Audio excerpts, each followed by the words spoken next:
সুন্দর সকালের হাইওয়ে রাস্তা দিয়ে সাই সাই করে এগিয়ে যাচ্ছে জাঙ্কুকের ব্ল্যাক মার্সিডিজ। গাড়ির জানালার কাঁচ নামিয়ে চিবুক ঠেকিয়ে বসে নিষ্প্রভ চোখে বাইরে তাকিয়ে আছে তে। ওর মন বিস্ময়, ব্যতিগ্রস্ত আর ভারী ক্লান্ত। হাইওয়ের রাস্তায় দুধারে উঁচু নিচু অসংখ্য পাহাড়, আর তার মাঝে সারি সারি উইট মিলের বাহার। প্রকৃতির নিদারুণ বাতাসে সবগুলো উইট মিলেই ঘুরছে আপন গতিতে। সে তখন থেকে সেগুলো এক ধ্যানে পরখ করছে তে। ও জানে না জাঙ্কুক ওকে কোথায় নিয়ে যাচ্ছে, আর জানতেও চায় না। জাঙ্কুকই তো নিয়ে যাচ্ছে, অন্য কেউ তো নিয়ে যাচ্ছে না। মারুক কাটুক বকুক, কিন্তু কখনোই অসহনীয় বিপদের হাতে ছেড়ে দেবে না। হৃদয় মাঝখানে সদ্য জন্মানো ভালোবাসার প্রতি এতটুকু ভরসা আছে তে। কারণ বৈবাহিক সম্পর্ক নতুন হলেও চেনা জানা তো আর নতুন নয়।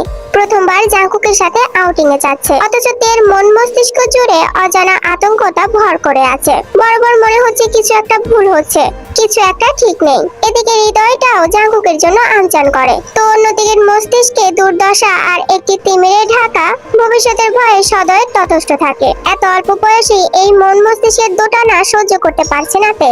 জাঙ্কুকের মতো মানুষ কিনা শেষমেশ হাঁটুর বয়সে সৎবনের প্রেমে আকৃষ্ট হলো, কিন্তু কেন তে নিজেও ভেবে পায় না সে উত্তর। অবশ্য ভেবেই বা কি হবে, আজকাল তো নিজেও জাঙ্কুকের ছাড়া কিছু ভাবতে পারে না। এখন তো নিজের পাশে জাঙ্কুককে ছাড়া অন্য কোনো পুরুষের মুখ কল্পনা করলেও গায়ে কাটা দিয়ে ওঠে তের। একসময় সেহনের জন্য করা অযথ পাগলামিগুলোর কথা ভাবলে এখন কেমন হাসি পায়। সেহনকে আজকাল জোকার ছাড়া তের চোখে কিছুই লাগে না, যার দরুন নিজের মনের উপর সন্দেহ জন্মেছে তের। ওকে আদৌ সেহনকে কখনো ভালোবেসেছিল? যদি ভালোই বাসতো তাহলে এত তাড়াতাড়ি ভুলে গেল কিভাবে? ভালোবাসা কি ভোলা যায়? জাঙ্কুককেও কি এভাবে ভুলে যেতে পারবে তে? আচ্ছা, জাঙ্কুক কি ওকে ভুলে যাওয়ার সুযোগ দেবে? মনে হয় তো না। সেই কখন থেকে তে একদিনে বাইরে তাকিয়ে আছে। জাঙ্কুক তের দিকে দু একবার পরখ করে আবার ড্রাইভিং এ মনোযোগ দেয়। এত মনমরা হয়ে কি ভাবছে মেয়েটা কে জানে। তবে সবকিছুর তো একটা সীমা আছে। তে ভাবতে ভাবতে সেই সীমা অতিক্রম করে ফেলেছে সেই বহু আগে। জাঙ্কুকের কাছে তের ব্যবহারটাকে এখন গা জ্বালানো আর বিরক্তকর লাগছে। তের মলিন মুখটার দিকে তাকিয়ে স্থির চিত্র কেমন ব্যথা করে উঠলো ওর। কিন্তু জাঙ্কুক তো খুব সহজে নরম হতে জানে না, আর না হৃদয়ের ব্যথাটা অহরহ প্রকাশ করে দিতে পারে। তাই ভালো লাগা মন্দ লাগা দুটোকেই এক মুখের ভঙ্গিমাতে পরিলক্ষিত হয় ওর মাঝে। অজান্তেই হুটহাট মেজাজ হারিয়ে কঠিনতা ছড়িয়ে পড়ে শরীরে রঞ্জে রঞ্জে। এবারও তাই হলো। কখন থেকে মেজাজ চড়া হয়ে গেল টেরই পায়নি জাঙ্কুক। তেকে কোনো রূপ ভালো মন্দ জিজ্ঞাসা না করে চোয়াল শক্ত করে স্পিডোমিটারের কাঁটায় 100-র উপরে গতি তুলে ফেললো জাঙ্কুক মুহূর্তেই। এতক্ষণ ধরে চিবোতে থাকা চুইংগামটা তীক্ষ্ণ চোয়ালের এপাশ থেকে ওপাশে নিতে নিতে ভাবলিস নজরের সামনের দিকে তাকিয়ে উদ্ভ্রান্তের মতো হু হু করে গাড়ি চালাচ্ছে সে, যেন আশেপাশে কোনো কিছু হয়নি, সবকিছু স্বাভাবিক। ওদিকে হঠাৎ করে গাড়ির স্পিড বেড়ে যাওয়াতে আচমকাই আটকে উঠলো তে। হুট করে বাতাসের তীব্র ধাক্কা চোখে মুখে আছড়ে পড়তে লাগলো ওর। তের সঙ্গে সঙ্গে জানালার মুখ সরিয়ে আটকে দৃষ্টি নিক্ষেপ করলো জাঙ্কুকের পানে। জাঙ্কুক আগের মতোই চুইংগাম চিবোচ্ছে।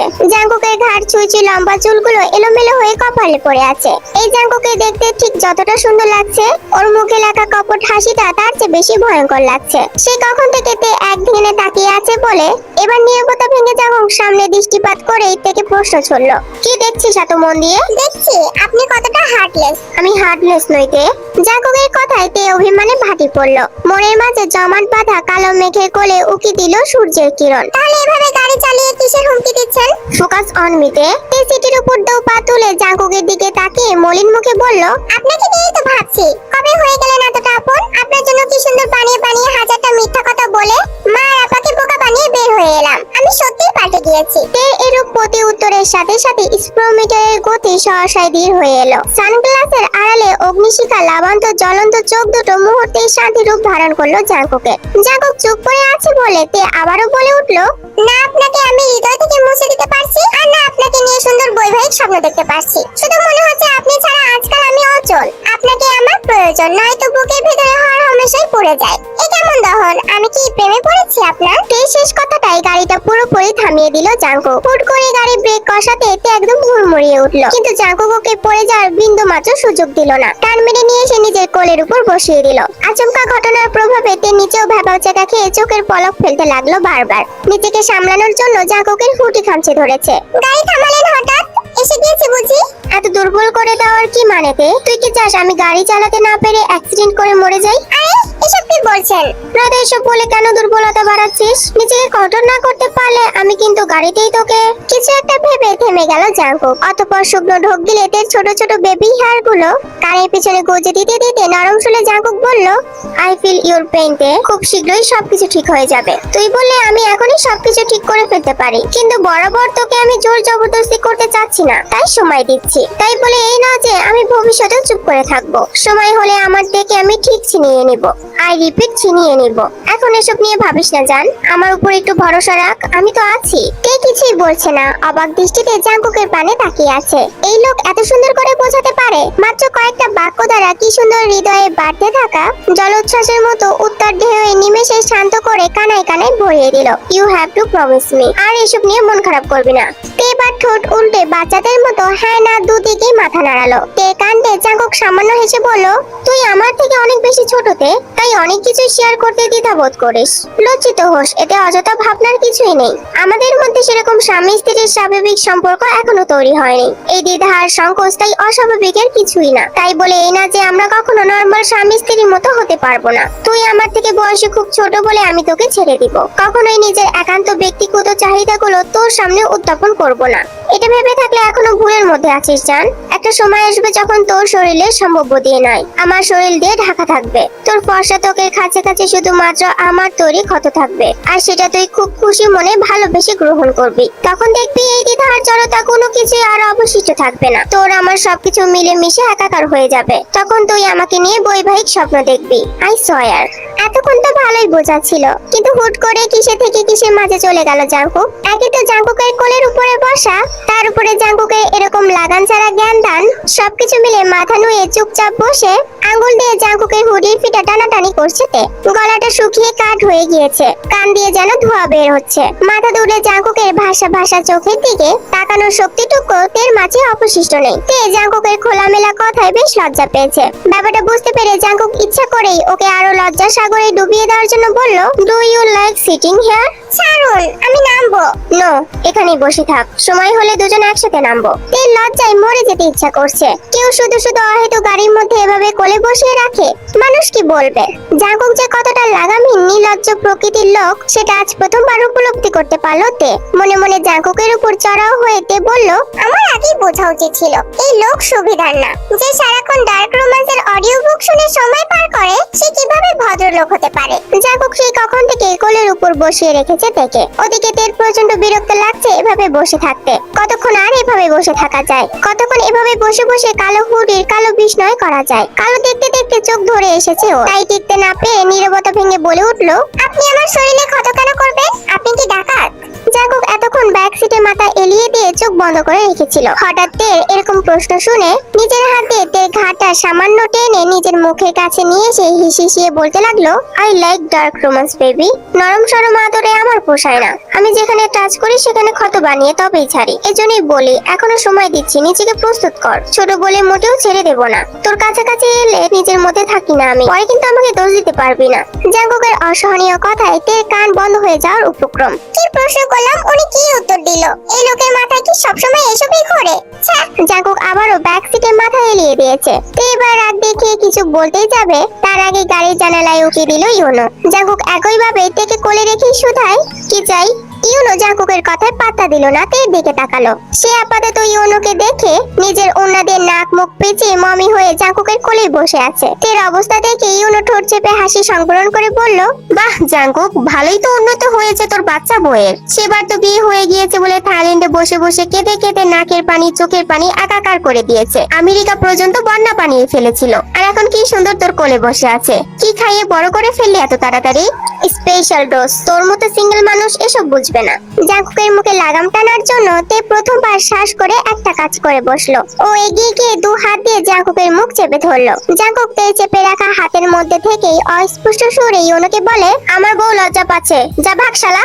বাস ওয়েট করছে, জলদি আয়। এরপর ইউনো হেঁটে যেতে যেতে বলল, আমার যে কবে একটা বউ হবে, হে উপরওয়ালা, আর কতদিন সিঙ্গেল রাখবে তুমি আমায়? একটা আমেরিকান গার্লফ্রেন্ড জুটিয়ে দিলেও তো পারো। চারদিকে পাহাড়ি বিস্তৃত অরণ্য ঘেরা নির্জন পরিবেশ। সরু পিচঢালা রাস্তার এক মাথায় দাঁড়িয়ে আছে মিনি সাইজের একটা আধুনিক বাস। জাঙ্কুক হাতের মুঠোয় তের ছোট্ট হাতটা চেপে ধরে এগিয়ে যাচ্ছে সেই দিকে, যেন তে কোনো বাচ্চা মেয়ে হাত ছেড়ে দিলেই দুষ্টুমি শুরু করে দেবে। এদিকে তাকিয়ে বাসটাকে পর্যবেক্ষণ করে তে বলে উঠলো, এখন আবার বাসে কোথায় যাব? পাহাড়ে যাব, ছোট করে উত্তর দিল জাঙ্কুক। ওর মনটা ভালো, তাই এতটুকু উত্তর পেয়েছে জাঙ্কুকের থেকে। যেহেতু জাঙ্কুক খুব একটা কথা বলে না, তাই আশেপাশে সুন্দর পরিবেশ দেখতে দেখতে হাঁটতে লাগলো তে। অতঃপর হাঁটতে হাঁটতে জাঙ্কুকের হাত ধরেই বাসে উঠলো। বাসের ভিতরে ইউনো, জিমিন, সুগা আর ক্যাথলিন বসা। ক্যাথলিন মাথায় বাকেট হ্যান্ড পরে আছে। ও দেখেও না দেখার ভান করে বসে রইলো। তাকাতে যাবে, তারপর আবার জাঙ্কুক রেগে মেগে এসে কি কেটে নেবে কে জানে। তার যে না তাকানোই মঙ্গল। দেখে জিমিন আগবাড়িয়ে বলল, তে আমার কাছে এসে বসো। জিমিনের আন্তরিকতায় তে এগিয়ে গিয়ে জিমিনের কাছে বসলো, আর জাঙ্কুক চলে গেল পেছনে সুগা আর ইউনোর কাছে। তে পাশে বসতেই জিমিন অসহনীয় হাসি দিয়ে বলে উঠলো, আপুর উপর রাগ করে আছো বুঝি? আমি তোমার উপর রেগে নেই আপু, তুমি তো আর কিছু করনি, জেকে তো বাধাও দেয়নি। জিমিনের কথায় তে একবার ঘাড় ঘুরিয়ে পেছনে চাইলো জাঙ্কুকের দিকে। সে এখন খুব মনোযোগ দিয়ে আইপ্যাড স্ক্রল করছে, আর সুগা আর ইউনোর সাথে কিছু নিয়ে আলাপ করছে। তারপর পুনরায় জিমিনের দিকে তাকিয়ে তে বলল, এখানে কারোরই কোনো হাত নেই আপু, আমি বোধহয় ওনার বুকের বাঁ পাশের পাঁজর দিয়ে তৈরি হয়েছিলাম, তাই টেস্টিং এড়াতে পারিনি। তের এরকম সহজ স্বীকারোক্তিতে জিমিনের ঠোঁট প্রসারিত হলো। মৃদু হেসে তের হাত নিজের হাতের মধ্যে নিয়ে অবিশ্বাস্য সুরে বলল, তুমি কল্পনাও করতে পারবে না ও তোমার জন্য ঠিক কতটা পাগল, শুধু আমরাই জানি। তাই তো সেদিন ওর অন্যায় আবদার বাধা দিতে পারিনি, কারণ সময়টা প্রতিকূল ছিল ঠিকই, কিন্তু তোমার প্রতি ওর অনুভূতিগুলো ছিল হীরের মতো স্বচ্ছ আর দিনের মতো সত্য। He is literally obsessed with you তে। আর সেদিন কেউই তোমার মায়ের অপারেশন বন্ধ করেনি, যে কি মিথ্যা বলে তোমাকে ভয় দেখিয়েছিল, যাতে দ্রুত তুমি বিয়েতে হ্যাঁ বলে দাও। জিমিনের কথার পাশে তে আর কিছুই বলল না। আজ ওর সামনে নতুন জাঙ্কুকের আরো খানিকটা রহস্য খোলাসা হলো। তার মানে জাঙ্কুক নিজেকে যেমনটা দেখায় আসলে তেমনটা নয়, পুরোপুরি ভিন্ন একটা মানুষ। তে যখন হিজিবিজি ভাবতে ভাবতে চুপচাপ বাহিরে তাকিয়েছিল, তখন জিমিনোকে হটডগ এগিয়ে দিয়ে বলে, নাও এটা খাও। সকাল থেকে না খেয়ে খিদেতে পেট চোচো করছে তের। এখন খাবার থেকে খিদেটা যেন আরো দ্বিগুণ বেড়ে গিয়েছে, তাই দেরি না করে হাত বাড়িয়ে নিল খাবারটা। তৎক্ষণাৎ জিমিনের উদ্দেশ্যে জাঙ্কুক পেছন থেকে বলে উঠলো, জিমিন, দেখে কিছু খাওয়াস না, ক্যাম্পিং ভ্যানে গিয়ে একেবারে খাবে, ওর এখন মাথা ঘুরছে, এখন খাওয়ালে বমি করে সারা দেশ ভরিয়ে দেবে, তখন আবার আমার যত জ্বালা। তৎক্ষণাৎ জিমিন তাড়াতাড়ি করে তের সামনের থেকে খাবারটা নিয়ে বলল, তে সত্যি তোমার মাথা ঘুরছে? একটু একটু আপু। কথাটা বলেই তে জাঙ্কুকের দিকে কটমট করে তাকিয়ে বলল, আমি মোটেও বমি করে সারা দেশ ভরাবো না। জাঙ্কুক গভীর মনোযোগ দিয়ে আইপ্যাড দেখছিল, সে সাথে হটডগে কামড় বসাতে বসাতে বলল, ডোন্ট টক হার্টবিট, বমি চলে আসবে। অসহ্য। জ্যোৎস্না রাতে আকাশের উপর থালার মতো চাঁদ উঠেছে। তার আশেপাশে নির্বিঘ্ন সৌজন্য ন্যায়ের পাহাড়ে দাঁড়িয়ে অসংখ্য তারারা। পাহাড়ের চূড়ায় তিনটে ক্যাম্পিং ভ্যান পাথরের মূর্তির মতো স্থির করে দাঁড়িয়ে আছে, সেগুলো কৃত্রিম আলোকে আলোকিত। ক্যাম্পিং ভ্যানগুলোর মাঝখানে যে আঙ্গিনার মতো ছোট জায়গাটা পড়ে আছে, সেখানে ক্যাম্প ফায়ার জ্বালানো হয়েছে। সন্ধ্যা নেমেছে, একটু একটু হিমেল হাওয়া বইছে পাহাড়ের গায়ে, তবে এই মুহূর্তে সেই হিমেল হাওয়া কারোরই নজরে নেই। আপাতত একজোড়ে সবার দৃষ্টি ধরে রেখেছে সুগা আর জিমিন। সবাই যখন ক্যাম্প ফায়ারের চারদিকে গোলাকার হয়ে বসে গল্প গুজবে মেতে উঠেছিল, তখনই সবার মধ্যে থেকে সুগা উঠে এসে জিমিনের সামনে হাঁটু গেড়ে বসে পড়ে। জিমিন অবাক হয়ে দাঁড়িয়ে গেলে সুগার হাতে থাকা চকচকে হিরে খচিত রিং এর বক্সটা বাড়িয়ে দেয় জিমিনের প্রাণে। ক্যাম্পিং করার নাম করে পাহাড়ে এসে সুগা এভাবে সারপ্রাইজ করে দেবে কল্পনাতেও ছিল না জিমিনের। অবাকের চরম সীমায় গিয়ে মুখের উপর হাত রেখে জিমিন বলে উঠলো, কি করছিস তুই? মাথা ঠিক আছে তো? সবাই দেখছে তোকে। দেখুক, এখানে সবাই আমার ভালোবাসার পাগলামিগুলো দেখতে দেখতেই অভ্যস্ত জিমিন। তোকে প্রথম থেকেই ভালোবেসে ফেলেছিলাম আমি, বলতে পারিস লাভ এট ফার্স্ট সাইট। তারপরে কতগুলো বছর একসাথে বেস্ট ফ্রেন্ড হিসেবে কাটিয়েছি। তোর প্রতি ভালোবাসাটা আমার বেড়ে গিয়েছে দ্বিগুণ তালে, কমেও নেই কখনো। তোর মনটাকে জিতে নেওয়ার আসক্তি, তোকে আপন করে পাওয়ার নেশা শরীরের নিয়নে ছড়িয়ে পড়েছে আমার। এখন মনে হচ্ছে একপক্ষীয় ভালোবাসাতে বাঁচতে তুই আমার ব্যাধিতে পরিণত হয়েছিস, অরোগ্য ব্যাধি। আমার এই অরোগ্য ব্যাধি সারাতে তোকে বড্ড বেশি প্রয়োজন জিমিন। তুই কি পারবি না নিজেকে আমার নামে লিখে দিতে? এই মুহূর্তে আমাকে ফিরিয়ে দিলেও আমি এই জীবনে তোর পিছু ছাড়বো না, যেটা তুইও ভালো করেই জানিস। আর আমি এটাও জানি তুই আমাকে ভালোবাসিস। তাই বলছি Jimin, will you be mind for a life time commitment? Jimin চুপচাপ দাঁড়িয়ে আছে, হ্যাঁ না কিছুই বলছে না দেখে সুগা আবারও বলল, এখন ফিরিয়ে দিলেও অসুবিধা নেই, আমি আবারও তোকে তোকে প্রপোজ করব, সমস্যা নেই। তোকে ভালোবাসতে বাসতে এমনিতেও বন্ধু মহলে নির্লজ্জ খেতাব প্রাপ্ত আমি। সুগার শেষ কথায় ডুকরে কেঁদে উঠলো জিমিন। কাঁদতে কাঁদতে হেঁচকি তুলে বলল, কে বলেছে আমি তোকে ফিরিয়ে দেব? আমি কি এতটাই খারাপ যে নিজের ভালোবাসার মানুষের মন বুঝতে পারি না? তাহলে হাতটা দে, রিং পরাই। জিমিন তৎক্ষণাৎ নাক টেনে হাতটা বাড়িয়ে দিল। সুগার জিমিনের অনামিকা আঙ্গুলে রিং পরিয়ে উঠে দাঁড়িয়ে চট করে জিমিনের ঠোঁটে ঠোঁট ডুবিয়ে দিল। এদের এই গভীর প্রেমের নিবেদন এতক্ষণ মন দিয়ে দেখছিল তে। ভালোই লাগছিল এরকম ভালোবাসার পূর্ণতা দেখতে, কিন্তু হঠাৎ করে এভাবে সবার সামনে এতটা অন্তরঙ্গীয় আলিঙ্গন থেকে সংকুচিত চোখ সরিয়ে ফেলল তে। তের কাছে ব্যাপারটা বিভ্রান্তিকর হলেও আমেরিকান কালচারে বড় হওয়া জিমিন আর সুগার কাছে এটা দুধ ভাতের মতো। তে চোখ নামিয়ে মাথা নত করে চুপচাপ ঘাস ছিঁড়ছে। তখনই কোথা থেকে এগিয়ে এসে সবার আড়ালে হাঁচকা টান মেরে ক্যাম্পিং ভ্যানের পেছনে নিয়ে গেল জাঙ্কুক। যাদের নিয়ন আলোতে জাঙ্কুকের মাদকতা মিশ্রিত চোখ দুটো দেখে অন্তরাত্মা কেঁপে উঠল তের। জাঙ্কুকের উজ্জ্বল ফর্সা চোখ মুখ লাল বর্ণে ধারণ করেছে। স্বাভাবিকের চেয়ে একটু দ্রুতই শ্বাস নিচ্ছে সে। জাঙ্কুকের এরকম উদ্ভ্রান্ত রূপ দেখে তে সচকিত হয়ে শুধায়, কি হয়েছে আপনার? জ্বর এসেছে দেখি। তে জাঙ্কুকের কপাল ছোঁয়ার জন্য হাত বাড়ালে জাঙ্কুক হাতটাকে খপ করে ধরে বিনা বাক্যে দ্বিতীয়বারের মতো নিজের ডার্ক ব্রাউন ও সুযোগল তের নরম তুল ধরে অধরের মাঝে ডুবিয়ে দেয়। তের সংস্পর্শে আসার সাথে সাথে এক অবাধ্য উন্মাদনা ছেয়ে গিয়েছে জাঙ্কুকের মন শরীর সবকিছু, যার ফলস্বরূপ তের ঠোঁটের গভীর থেকে গভীরতর রহস্য উন্মুক্ত করার মতো হয়ে উঠেছে জাঙ্কুক। হঠাৎ করে আবারও সেদিনের মতো বেসামাল অনুভূতির জোয়ার এসেছে তের মাঝেও। কিন্তু কতক্ষণ? এখন জাঙ্কুকের অতিরিক্ত চাহিদা পূরণ করতে গিয়ে দম নেওয়ার দায় হয়ে উঠেছে ওর। তার উপর অবাধ্য হাতের স্পর্শ, এরকম আকস্মিক আক্রমণে তের প্রাণ যায় অবস্থা। তখন জাঙ্কুক নিজে ছেড়ে দিল ওর অধর। একটুখানি দম নিয়ে নিঃসংকোচে হাত নিয়ে রাখলো তের গলায়, অতঃপর একটানে অন্যটা খুলে ছুঁড়ে ফেললো পাহাড়ের ঢালে। এতক্ষণ যেভাবেই হোক জাঙ্কুকের করা পাগলামিগুলো মুখ বুজে সহ্য করে নিয়েছে তে, কিন্তু এবার জাঙ্কুকের অস্থিরতা আর নেশা ভরা চাহনি দেখে বেশ ভরকে গিয়েছে তে। সেই সাথে জাঙ্কুকের পরবর্তী পদক্ষেপ আজ করতে পেরেছে খুব ভালোভাবেই। জাঙ্কুককে এগিয়ে আসতে দেখে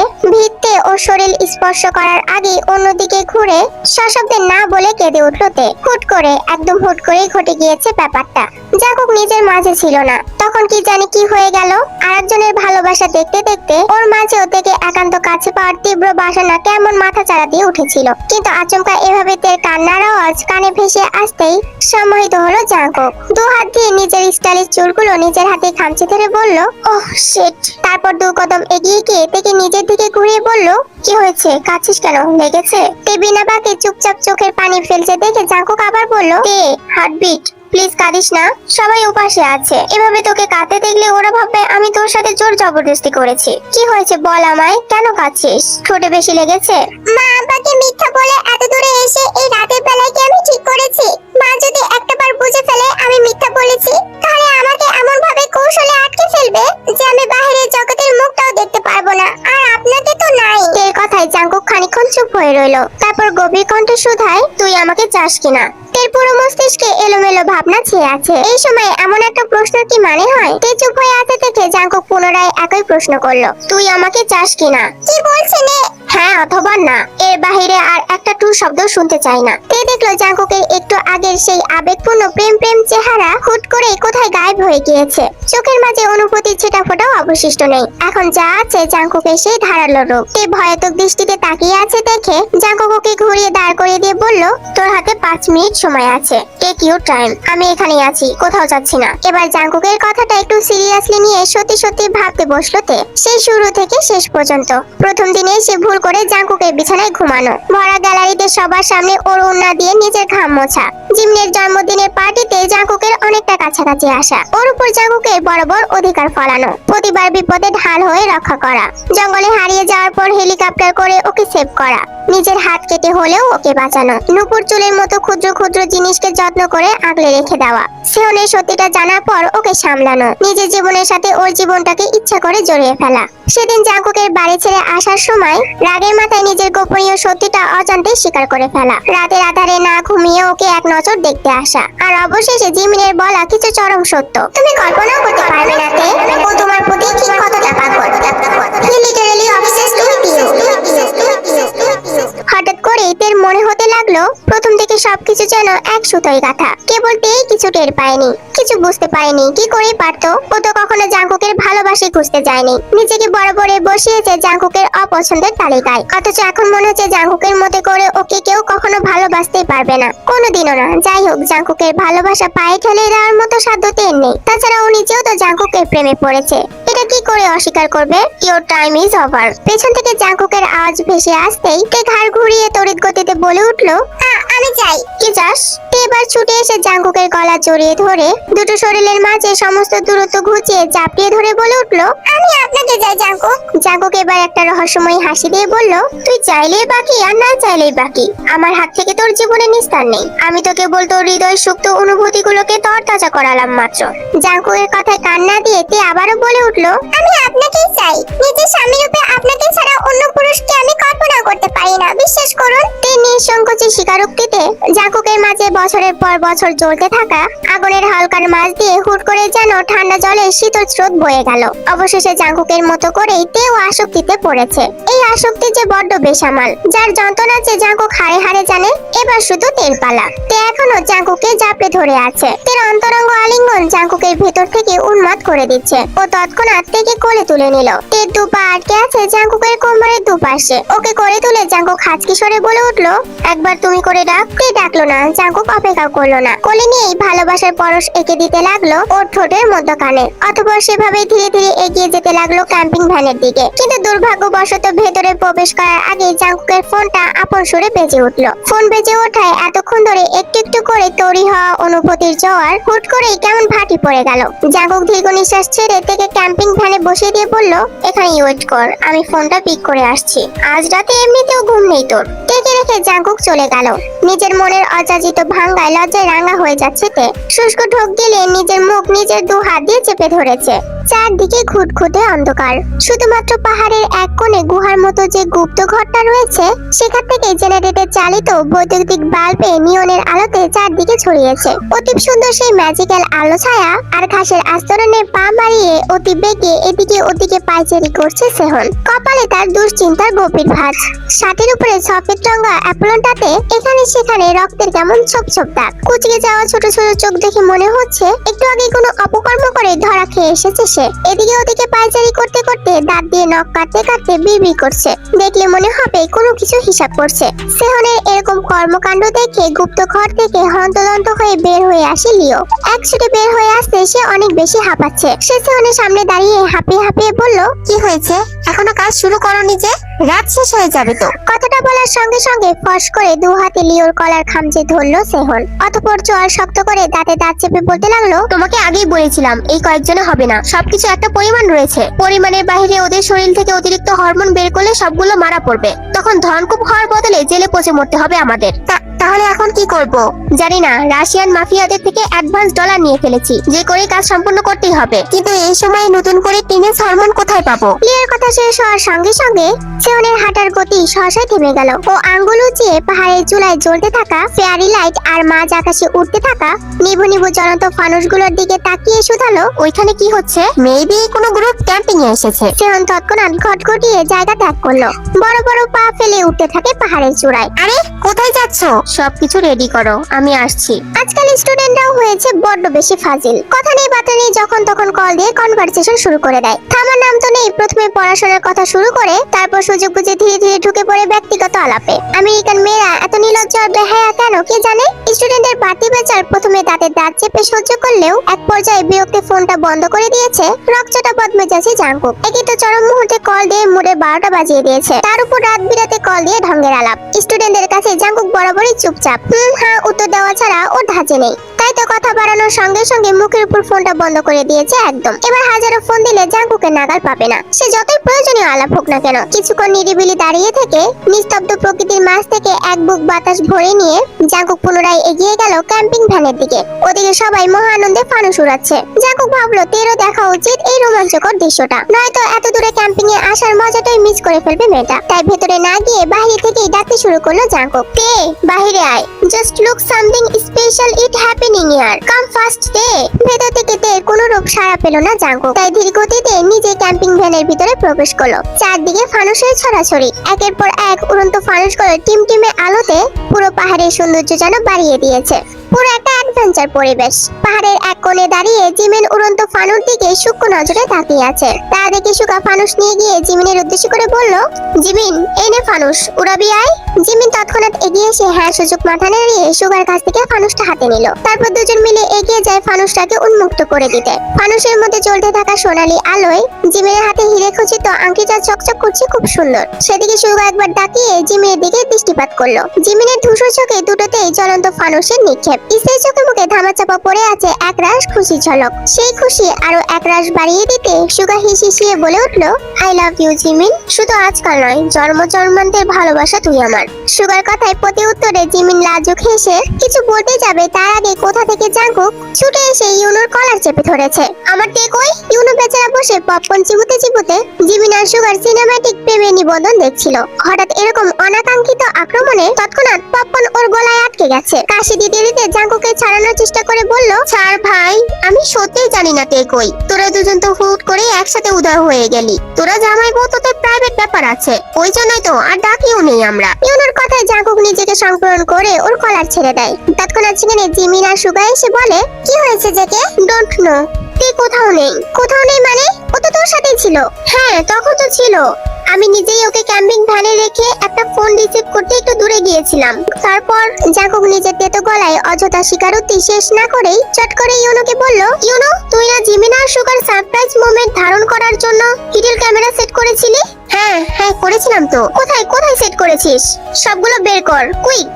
এবার শুধু ইউনো নয়, ওর সাথে সাথে সুগা পায়ে পায়ে এগিয়ে এসে ক্যামেরাগুলো খুঁজে বের করলো। এই মুহূর্তে জাঙ্কুকের মাথা ফেটে যাচ্ছে দুশ্চিন্তায়। অতিরিক্ত দুশ্চিন্তার ফলে সুকৌশলীয় মস্তিষ্কটাও কেমন যেন হ্যাং হয়ে আসছে বরাবর। রাতের আধারে এরকম অজানা জায়গায় কোথায় চলে যেতে পারে মেয়েটা, তাও জাঙ্কুকে না জানিয়ে? কিছুক্ষণ আগেও তো সবকিছু মসৃণ হয়ে উঠেছিল ওদের মাঝে। তে তো বারবারই বলছিল, আমি শুধু আপনাকেই চাই, নিজ স্বামীর হয়ে আপনাকে ছাড়া অন্য কারো মুখ আমি কল্পনাও করতে পারি না।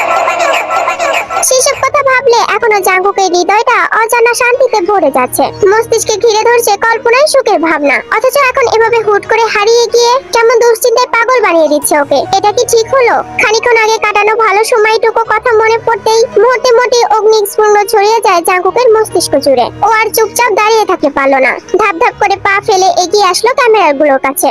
মনিটরের স্ক্রিনে একে একে সবগুলো ক্যামেরার ভিডিও ফুটেজ চেক করা হলে শেষ ক্যামেরায় এসে চোখ আটকে যায় ওদের সবার। শুধু চোখ আটকে গেল বললে ভুল হবে, রীতিমতো কাশাকাশি শুরু করে দিয়েছে সবাই। ভিডিওতে তের সাথে জাঙ্কুকের পাগলামিগুলো দেখছে জিমিন, সুগা আর ইউনো। তিনজনে জাঙ্কুকের পানে অবিশ্বাস্য চাহনি নিক্ষেপ করে আছে। একই সুরে ওরা তিনজন বলে উঠলো, তোরা একটু আগে এসব করছিলি? ইউনো বড় বড় চোখে মনিটরের স্ক্রিনের দিকে তাকিয়ে বলল, শি ইজ সো ডেসপারেট। মেয়েটাকে শ্বাস পর্যন্ত নিতে দিচ্ছিস না। ইউনোর কথায় জিমিন আর সুগা মুখ টিপে টিপে হাসছে। ওদের খিল্লি আর মজার মস্তিষ্কে এক ধমক লাগিয়ে দিয়ে জাঙ্কুক বলে উঠলো, জাস্ট শাট আপ, টেনশনে আমার মাথা ফেটে যাচ্ছে। তোরা এখানে মজা নিচ্ছিস? তাছাড়াও তে আমার বিয়ে করা বউ, যা খুশি যেভাবে খুশি যেখানে খুশি আমি আমার বউকে কিস করব, তাতে তোদের বাপের কি? ওদের তর্ক বিতর্ক মাঝেই ভিডিওর একটা জায়গা পজ করে সুগা বলে ওঠে, গাইস লুক। তৎক্ষণাৎ জাঙ্কুক সচেতন হয়ে এগিয়ে এসে স্ক্রিনে চোখ রাখলো। রিপিট করে ওই সিনটুকু বারবার টেনে টেনে দেখছে জাঙ্কুক। 4 সেকেন্ডে সেই ভিডিওতে দেখা যাচ্ছে অ্যাপ্লন পরা কেউ একজন এসে তের সামনে এসে কুশল বিনিময় করে কথা বলছে। অতঃপর তে কেমন যেন পিছনে পিছনে গিয়ে অন্ধকারে মিলিয়ে গেল। জাঙ্কুক এক দৃষ্টিতে সেদিকে তাকিয়ে আছে। কি হতে পারে এই অ্যাপ্লন পরা লোকটা? ইউনো সহসাই এগিয়ে এসে ভালো করে নজর দিয়ে বলে উঠলো, আরে এটা তো সেহন, তে ক্রাশ, তের বাচ্চা। আকস্মিক জাঙ্কুকের গর্জনে কেঁপে উঠলো সবাই। জাঙ্কুক উঠে দাঁড়িয়ে ভ্যানের সামনে স্টুলকে সাজানো রেগে মেগে লাথি মেরে বলল, ওকে একবার খুঁজে পাই, মেরে ওর গাল ফাটিয়ে দেবো আমি, তখন সারা জীবনের মতো ক্রাশ খাওয়া ভুলে যাবে। তখন সুগা এসে জাঙ্কুকের কাঁধে হাত রেখে বলল, ঠান্ডা মস্তিষ্কে ভাব জেকে এটা আদৌ সম্ভব? তে তো তোর সাথে এসেছে, একটু আগেও তোরা কোয়ালিটি টাইম স্পেন্ড করলি, তাহলে হঠাৎ করে তে সেহনের সাথে কেন যাবে? তাও কাউকে কিছু না বলে? বিয়ের মর্মটুকু অন্তত তে বোঝে, তাও তোকে না জানিয়ে কেন যাবে? আর সবচেয়ে বড় কথা, সুগা কথাটা শেষ করার আগে পাশ থেকে জিমিন গুরু গম্ভীর হয়ে বলে ওঠে, বড় কথা সেহন এখানে কি করছে? রাইট, এই না হলে আমার শোনা। চুপ করবি তুই? সিরিয়াস কনভারসেশন চলছে এখানে। জাঙ্কুক ওদের কথায় কান না দিয়ে দ্রুত নিজের মোবাইল বের করে লোকেশন ট্র্যাকারে ঢুকে পড়লো। জেকে কি খুঁজছিস? কিছুদিন আগে আমি তেকে মোবাইল কিনে দিয়েছিলাম, সেটার লোকেশন আমার ফোনে কানেক্ট করে রেখেছিলাম, যদি কখনো প্রয়োজন হয় সেটা ভেবে। সেটা আগে বলবি না? জাঙ্কুকের এই মুহূর্তে কোনো কিছুই ঠিক নেই। চোখ দুটো ঝাপসা লাগছে অকদাই। আঙ্গুলের ভাঁজে ধরে রাখা ফোনটা তি তি করে কাঁপছে। ও বরাবরই নিজের ফোকাস ধরে রাখতে চাইছে, কিন্তু কিছুতেই পারছে না। অনবরত হাতের পিঠ দিয়ে নাকের ডগা মুছছে। কিছুই নেই, তবু মুছছে। সুগা, জিমিন আর ইউনো সবাই জাঙ্কুকের অতিরিক্ত অবসাদগ্রস্ত কথা জানে। তার উপর তে মিসিং। জাঙ্কুক নিশ্চয়ই এখন নিজের মধ্যে নেই। মাত্রা অতিরিক্ত উদ্বেগের কারণে জাঙ্কুকের বারবার ঘাড় ফোটানো আর নাকের ডগা মোছা দেখে জিমিন একটু শান্ত স্বরে বলল, কিছু পেলি? কোনো লোকেশন? লাস্ট লোকেশনটা তো পাহাড়ের আশেপাশেই দেখাচ্ছে, কোনো একটা জায়গায় মনে হচ্ছে। তৎক্ষণাৎ সুগা ছুটে এসে জাঙ্কুকের হাত থেকে ফোনটা নিয়ে বলল, কই দেখি। মোবাইলের লোকেশন ভালোভাবে পরখ করতেই সুগার চোখ মুখ যেন কপালে উঠে যায়। হোয়াট? এটা কি আসলে তেল লোকেশন? কেন, কি হয়েছে? আমার জানা মতে ওই গুহাটা পরিত্যক্ত। বহু বছর আগে আমেরিকার একটা রিসার্চ টিম এখানে কিছু অবৈধ রিসার্চ করেছিল। ওরা টিনের ছেলে মেয়েদের হরমোন সংগ্রহ করে সেটাকে প্রসেস করে মৃতদেহের স্নায়ু সচল রাখতে ব্যবহার করত। Use are very dangerous. পরবর্তীতে আমেরিকান গভর্নমেন্টের নজরে এলে তারা পুরোপুরি নিষেধ জানিয়ে দেয় এই রিসার্চের উপরে। এছাড়া ওদের টিমের সবাইকেও শাস্তির আওতায় আনা হয়েছিল তখন। আরে কেউ তো teenage, she is only 18 plus. জিমিনের কথায় পুরো বিস্ফোরণের মতো গিয়ে হামলে পড়লো জাঙ্কুকের মস্তিষ্কে। ওর সচকিত চোখ দেখে মনে হচ্ছে ও যেন দুয়ে দুয়ে চার মিলিয়ে ফেলেছে। দু হাত দিয়ে নিজের চুলগুলো সজোরে টেনে বলল, is a biological scientist. Oh no, motherfucker, okay আমি জ্যান্ত খবর দিব আজ।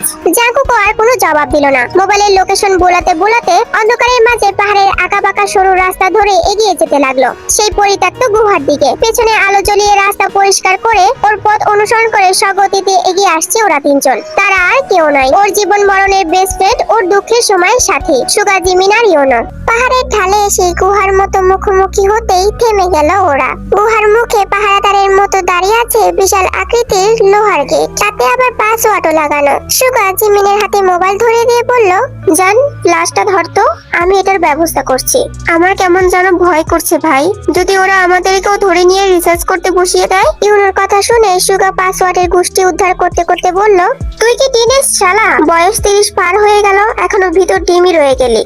তোরা প্লিজ তাড়াতাড়ি কর, দম আটকে আসছে আমার। এই তো হয়ে গেছে। পাসওয়ার্ড আনলকের পিক পিক আওয়াজ হতেই সবাইকে ঠেলে ভেতরে চলে গেল জাঙ্কুক। জাঙ্কুকের পিছনে পিছনে ওরা তিনজনও ঢুকে পড়লো গুপ্ত ঘরে। ঘরে প্রবেশ করার সঙ্গে সঙ্গে একটা উৎকট গন্ধতে চোখ মুখ কুঁচকে এলো ওদের। শুধুমাত্র জাঙ্কুকেরই কিছুতে কিছু হচ্ছে না। ওরা হন্তদন্ত হয়ে উদ্ভ্রান্তের মতো চারদিক হাতিয়ে বেড়াচ্ছে। বাইরে থেকে জায়গাটা যতটা অন্ধকার আর ভুতুড়ে লাগছিল, ভেতরে তেমন কিছুই নেই।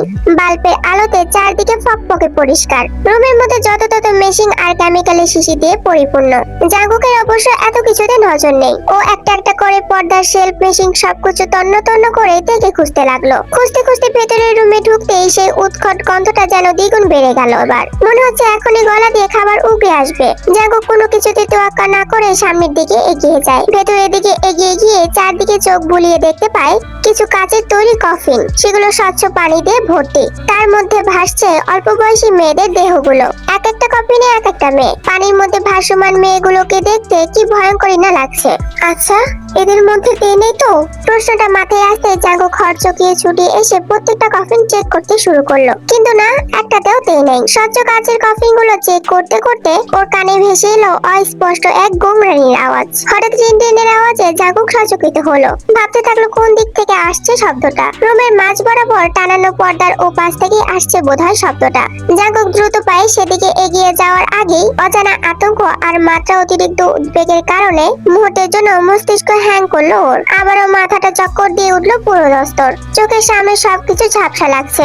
কয়েকবার চোখের পাতা ফেলে দৃশ্যপট স্পষ্ট করলো। দীর্ঘ নিঃশ্বাস ছেড়ে পুনরায় এগিয়ে গিয়ে একটানে পর্দা সরিয়ে ফেল জাঙ্কুক। সঙ্গে সঙ্গে পুরো দুনিয়া দুলে উঠলো ওর। জাঙ্কুকের থেকে কয়েক মিটার দূরত্বে পানি ভর্তি কাচের কফিনের উপর হাত পা মুখ বেঁধে শুয়ে রাখা হয়েছে থেকে। কপালের দুপাশে লাগানো হয়েছে কি সব যন্ত্রপাতি। কানের পাশে একটুখানি কাটার দাগ। হাঁটু সমান লম্বা চুলগুলো কফিন ছাড়িয়ে মেঝেতে পড়ে আছে। চোখের সামনে নিজের হৃদস্পনের এমন বিভৎস রূপ দেখে বরাবরই যে দুনিয়া দুলে উঠছে জাঙ্কুকের। ওর গলা শুকিয়ে কাঠ হয়ে গেছে। অ্যানসাইটি, ডিপ্রেশন, ওভার থিঙ্কিং আর তীব্র কোর তিনজন মিলে যেন গলা চেপে ধরেছে ওর। সেই সাথে বাক সত্য বোধ করে রেখেছে অজানা এক শক্তি বল। তবু বহু চেষ্টার ফলস্বরূপ অস্পষ্ট সুরে ঠোঁট কাঁপিয়ে উঠলো জাঙ্কুক। হার্টবিট! জাঙ্কুকের কণ্ঠ শোনা মাত্রই সেদিকে তাকিয়ে মুখ বাঁধা অবস্থায় খুনখুনিয়ে কেঁদে উঠলো তে। তীব্র কান্নার জোয়ারে কেঁপে উঠলো ওর পুরো শরীরটা। সবচেয়ে কাছের মানুষের আগমনে নির্বাক কাতরতা আর অভিমানী কান্নায় চোখের কানিজ ভিজে উঠেছে মেয়েটার। জাঙ্কুক স্পষ্ট বুঝতে পারলো ওর চোখের ভাষা, যেখানে তে বরাবরই ফুপিয়ে আকুতি সুরে বলছে, তুমি আসবে আমি জানতাম, কিন্তু এত দেরি করে কেন এলে? আমার বুঝি কষ্ট হয়নি? তে চোখে সেই সাথে চোখ মিলিয়ে নির্বাক ধ্বনিতে জাঙ্কুকও একই সুরে জবাব দিল, I am sorry heartbeat, I am really sorry, খুব ভুল হয়ে গেছে।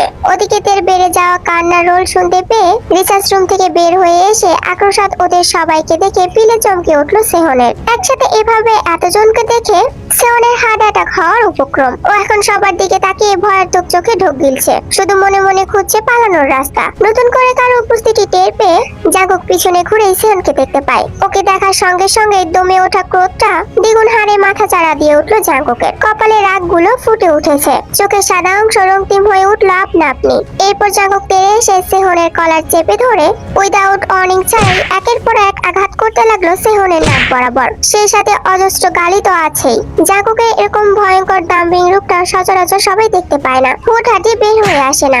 তবে যদি একবার বের হয় তো সেটা জ্বলন্ত আঙ্গারের মতোই বিভৎস আর নিকষ্ট। শুয়োরের বাচ্চা, তোকে আজকে এই পরিত্যক্ত গুহার মধ্যে জ্যান্ত কবর দিব আমি, না হয় আমার নাম জিয়ন জাঙ্কুক না। জাঙ্কুক কি উত্তেজিত? মোটেও না। সব সময়ের মতো ব্যাস ভঙ্গিমা এখনো মসৃণ ওর, তবে গলার স্বরে ভয়ঙ্কর ক্ষিপ্তটা স্পষ্ট।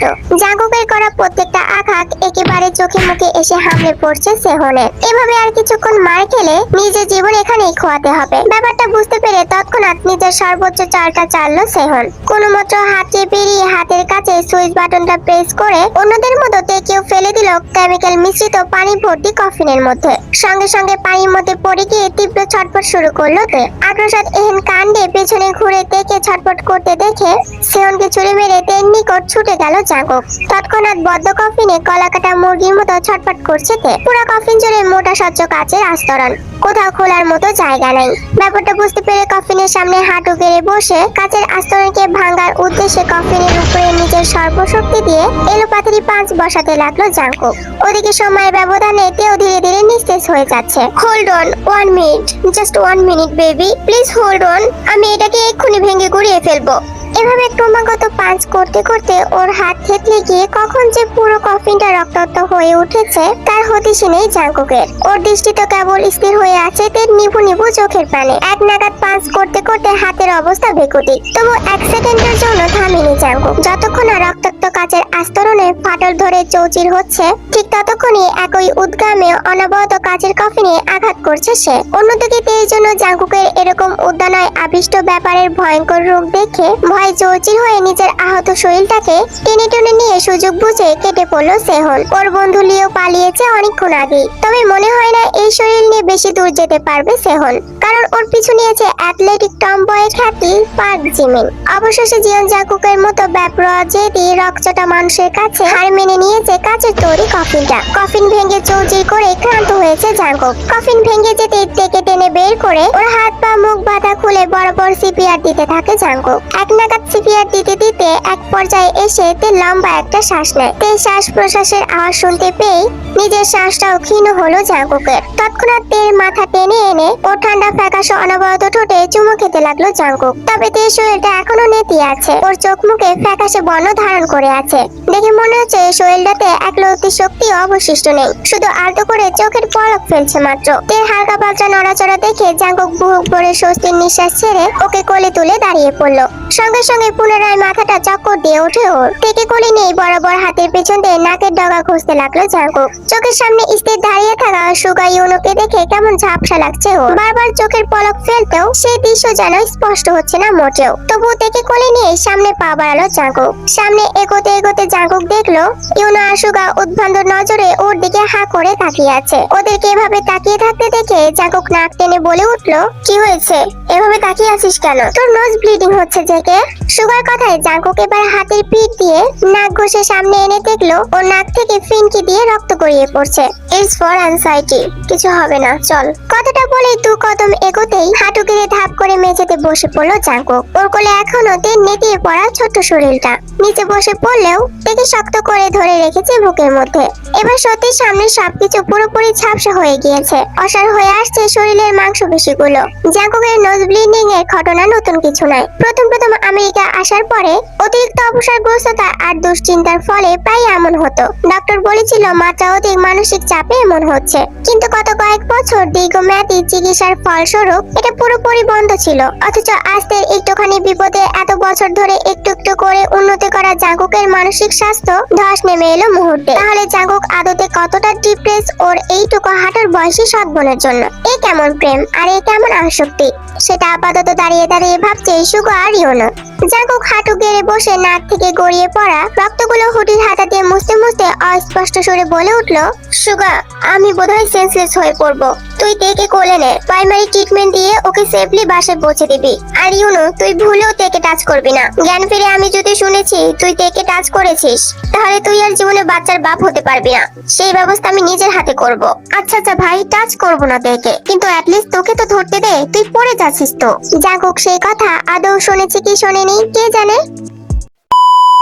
পাহাড়ের নিরিবিলি পরিবেশ আর নিরিবিলি নেই। সকাল সকালে শান্ত প্রাণ জুড়ানো নিরিবিলি পরিবেশ ধারণ করেছে বিধ্বংসী রূপে। প্রচন্ড বাতাসের তাণ্ডবে আর বৃষ্টিতে ঝাপসা হয়ে গিয়েছে চারপাশ। সেই সাথে গাছপালা ভেঙে পড়ার মর্মর আওয়াজ তো আছেই। তবে নির্জন পাহাড়ের এলাকা ছাড়িয়ে গাড়ি করে শহরের দিকে এগিয়ে আসতেই বাতাস বর্ষ দুটোই উদ্ধত। যদিও পাহাড়ের ঝড়ের তাণ্ডবে চারদিকের পরিবেশ গুমটে হয়ে আছে, সেই সাথে ভ্যাপসা গরমটাও বেড়েছে আজ। অতিরিক্ত ভ্যাপসা গরমে তে হাঁসফাঁস করছে দেখে সুগা সহসায় বাটন প্রেস করে গাড়ির তিনটের জানালার কাজটা নামিয়ে দিল। সঙ্গে সঙ্গে নিদারুণ মেঘ ভেজা বাতাস এসে আছড়ে পড়লো তের চোখে মুখে। এবার সত্যি একটু শান্তি লাগছে। ঠান্ডা বাতাসে একটা বড়সড় নিঃশ্বাস ছেড়ে তে বলে উঠলো, ধন্যবাদ ভাইয়া। সুগা তের কথায় নিঃশব্দে হাস্যযোগ মাথা নাড়ালো। আচ্ছা, উনি এখন কেমন আছে? জ্ঞান ফেরেনি এখনো, জ্ঞান ফিরলে সুস্থ হয়ে যাবে। It's not a big deal, দুশ্চিন্তা করো না। সুগার কথায় তে আড়ালে দীর্ঘ নিঃশ্বাস ছেড়ে বিড়বিড়িয়ে বলে উঠলো, নিজের প্রতি এত কেয়ারলেস কেন উনি? তবে তের বিড়বিড়িয়ে কথাটা হয়তো বা সুগা শুনে ফেলেছে, তাই ওর সামনে তাকিয়ে বলল, নিজের প্রতি কেয়ারলেস হতে পারে, তবে তোমার প্রতি নয়।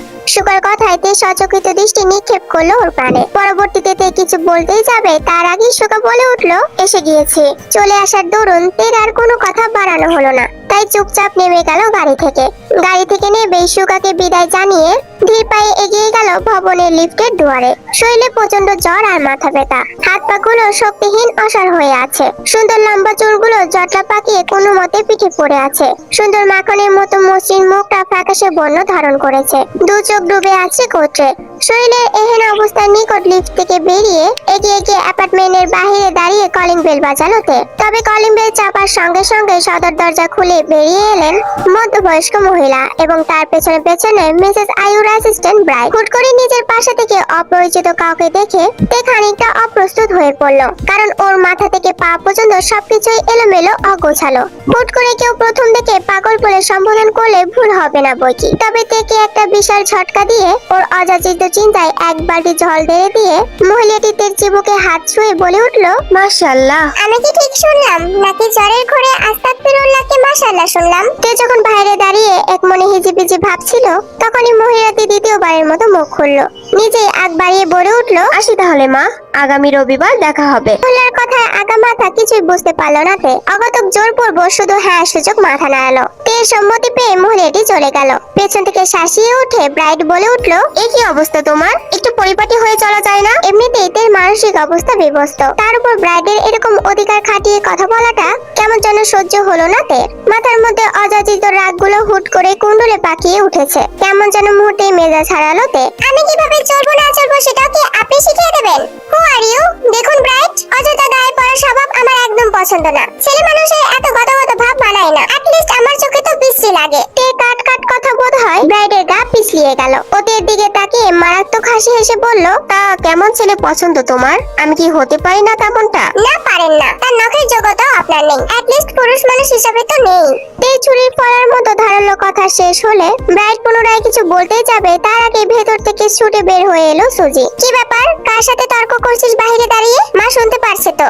রেডিকিউলাস। সুজি চলে আসতেই তে ভেতরে যেতে যেতে ব্রাইডের উদ্দেশ্য করে কথাটা বলল। তে ফোসফাস করতে করতে সদর দরজা ঠেলে নিজের রুমের দিকে দু কদম পা বাড়িয়েছে কি বাড়ায়নি, তার আগে পেছন থেকে মিসেস আয়ু গম্ভীর কণ্ঠে বলে উঠলো, তে দাঁড়াও। তে ভয়ে তটস্থ হয়ে আসলো বহুক্ষণ আগে থেকে, তবে এই মুহূর্তে মেজাজটাও বিগড়ে আছে ওর। তাই কোনরূপ হাপিতোষ না করে পিছনে ঘুরে তাকালো মায়ের দিকে। মিসেস আয়ুর সাজভঙ্গিমা এরকম যেন টিভি সেটের সাংবাদিক পাঠিকা। তের চোখে অবশ্য এটা নতুন কিছু নয়। আজকাল মা প্রায় পরিপাটি হয়ে অফিসে যায়। তে সেই কখন থেকে দাঁড়িয়ে আছে। মিসেস আয়ু ওর আগাগোড়া পরখ করে বলে উঠলো, কোন ছেলের সাথে গিয়েছিলে? মায়ের কথায় তের পিলে চমকে উঠলো। নিজের সুপ্ত ভয়টা দূরে সরিয়ে দিয়ে মায়ের দিকে তাকিয়ে গলায় আত্মবিশ্বাস জমিয়ে বলে উঠলো, কি বলছো মা? কোন ছেলের সাথে আবার যাব? আমি কাউকে চিনি নাকি এখানে? 1 বছর অসুস্থ ছিলাম আমি, মারা যায়নি, তাতেই মিথ্যা কথা বলা শিখে গেলে? মা বিশ্বাস করো। থাক, ব্রাইট খোঁজ নিয়েছে। তোমার ক্লাস থেকে কোনো গ্রুপ ক্যাম্পিং এ যায়নি। তাহলে গত 24 ঘন্টা কোথায় ছিলে তুমি? এখানেও ব্রাইট।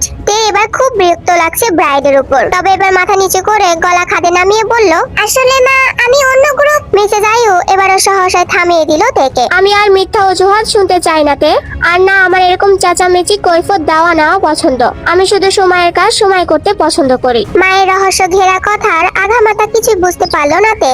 তবে ওর মাঝে 100তে 100 পাক্কা খিলাড়ি সেটাতে ভালো করেই জানে। কখন কোন চালে আটকে ফেলবে সেটাতে কল্পনাতেই থেকে যাবে। এবারও তাই হলো। মিসেস আয়ু হুট করে তের সামনে সুজিকে ডেকে পাঠালো। এখন এই মুহূর্তে তের পুরো ঘর তল্লাশি করো। ওর কাছে থেকে সমস্ত ইলেকট্রনিক ডিভাইস গুলো নিয়ে নাও। আর হ্যাঁ, আজ থেকে তের সাথে সর্বক্ষণ থাকবে তুমি। আমি যদি গুণ অক্ষরেও শুনেছি বোনের প্রতি দরদ দেখিয়ে আমাকে বোকা বানাচ্ছ, তাহলে তোমার ব্যবস্থাও আমি করব। নাও স্যার। মা কি বলছে এসব? মা মাত্রই তো আসলো, একটু ফ্রেশ হয়ে নিক, তারপর না হয়। ফ্রেশ হওয়ার অনেক সময় রয়েছে, আগে ওকে সার্চ করো। মায়ের কঠোর আদেশে সুজির আর কিছু করার ছিল না। একদাই তের ব্যাগ হাতিয়ে আইফোনটা নিয়ে নিল সুজি। যদিও মোবাইলটা বন্ধ ছিল, তবু সুজি এবার ভেতরে ভেতর সন্দেহ দানা প্রখর হার। হুট করেই এত দামি ফোন কোথায় পেল তে? তাহলে কি মাই ঠিক তে খারাপ কোনো পথে পা বাড়িয়েছে? ফোনটাকে ছিনিয়ে নিয়ে গেলে তে ব্যাগটাকে ফ্লোরে ছুঁড়ে মেরে হনহনে রুমে চলে যায়। তে চরম কষ্ট পেয়েছে ভেবে সুজি মায়ের দিকে তাকিয়ে অসহায় মুখে বলে উঠলো, মা তে তো ছোট, ভুল করতেই পারে, তাই বলে এতটা কঠোর হওয়া কি ঠিক হবে? আপাতত যেটা বলছি সেটা করো। সময় হলে সবকিছু আমি নিজেই আবার আগের মতো করে দিব, কিন্তু এখন নয়। সারাদিন রুমে আটকে মরার মতো পড়ে থাকলেও সন্ধ্যা হতে না হতেই তের একা থাকা শখ ঘুচিয়ে দিল রুমে প্রবেশ করে সুজি। সুজির অবশ্য কিছুই করার নেই, মায়ের আদেশ তাই আসতেই হতো। সুজি আসতে তে মুখ ফিরিয়ে অন্যদিকে ঘুরে শুয়ে পড়ল। সুজির হাতে খাবারের থালা, ও সেটা বেডসাইড টেবিলে রেখে দিয়ে নরম কণ্ঠে বলল, তে খাবার এনেছি, খাবি আয়? খিদে নেই, নিয়ে যা। সারাদিন না খেয়ে রুমে আটকে পড়ে আছিস, তাও খিদে নেই? কি হয়েছে বলতো তোর? না নেই। আর কি হয়েছে এই প্রশ্ন করা বন্ধ করবি আপা? কি হবে আমার? কিছু না হলে মিথ্যা বলে কোথায় গিয়েছিলি? আর এত দামি ফোনই বা কোথায় পেলি? তে এবার শোয়া থেকে উঠে বসলো। সুজির মুখোমুখি বসে কণ্ঠে দৃঢ়তা এনে বলল, তোর কি মনে হয় আমি খারাপ মেয়ে? এখন আর মনে হওয়া না হওয়া দিয়ে কি আসে যায়? যা করার তা তো মা করেই ফেলেছে। সুজির কথার আছে তে হৃদয় কামড়ে উঠলো। ওর পরনে এখনো জাঙ্কুকে কিনে দেওয়া সিল্কি পাজামা সেট। মাথার চুলগুলো এলোমেলো ভাবে পাঁচ ক্লিপ দিয়ে আটকানো। বুকের মধ্যে অজানা আতঙ্কের দল হাঁটু দিয়ে পেটাচ্ছে। তবু শুকনো ঢোক গিলে বুকের মাঝে সাহস বঞ্চিত রেখেতে বলল, আপা কি করেছে মা?